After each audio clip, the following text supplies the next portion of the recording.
So, the book that I've chosen for my 7th William Allen White Award reading log is called The Lost Flower Child. This is the cover of it. Kind of see it. The author is Janet Lysel, I think is how you say it. The illustrator is Sammy Ishikawa. It's kind of like a foreign name. I don't really know if I pronounced it right. And the publisher is Philomel Books. It was copyrighted in 1999, so it's a little bit older, about as old as some of us. Genre folktale, number of pages 122. I said appropriate age about 8 to 11 because that's kind of about the age of this award that they actually do. And the award is obviously William Allen White, like I said.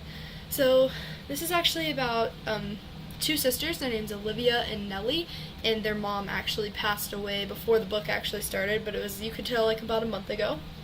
So the dad was just always traveling for work, so he was super busy, so he actually had to drop them off with their great aunt so that someone was better able to take care of him, because it was really hard for him to like cope with the loss of his wife with his kind of high maintenance daughter Nellie.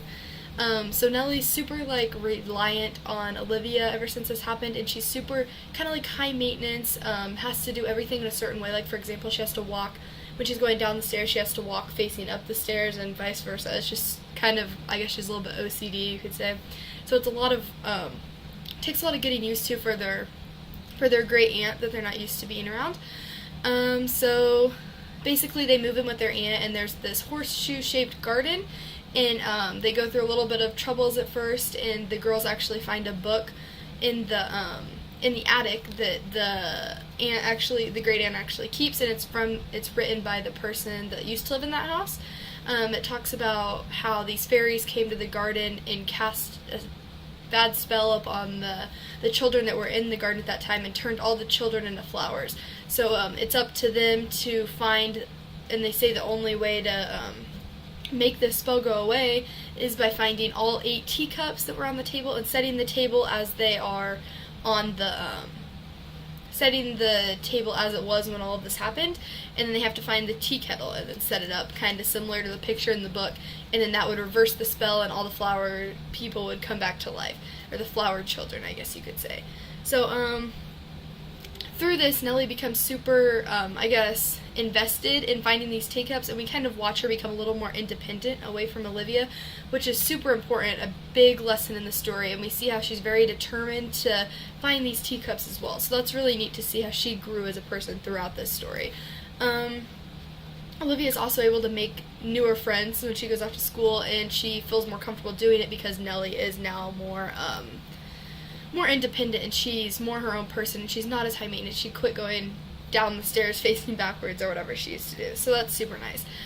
Theme, it actually takes place in their Aunt Misty's house / garden, so we get to see a little bit of a feel for that.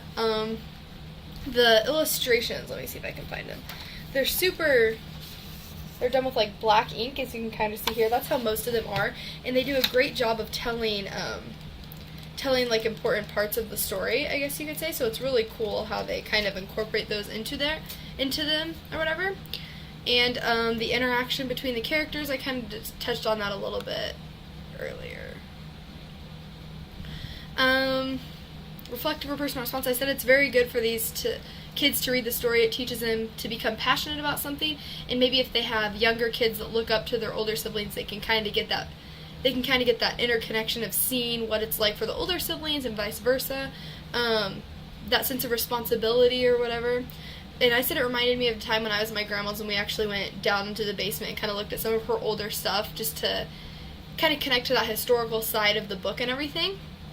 A strategy or activity, this would be a good time for this age range to do like advanced like art, like flower craft. You could incorporate like art into it because it's kind of an artistic book.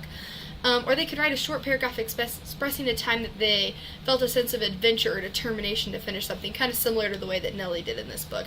Or they could also describe a time that they felt super responsible for another child, whether that be their younger sibling, their cousin, or something like that, similar to the way that Olivia did. So kind of a chance to like connect to the characters. So this is my 7th reading log. Thank you.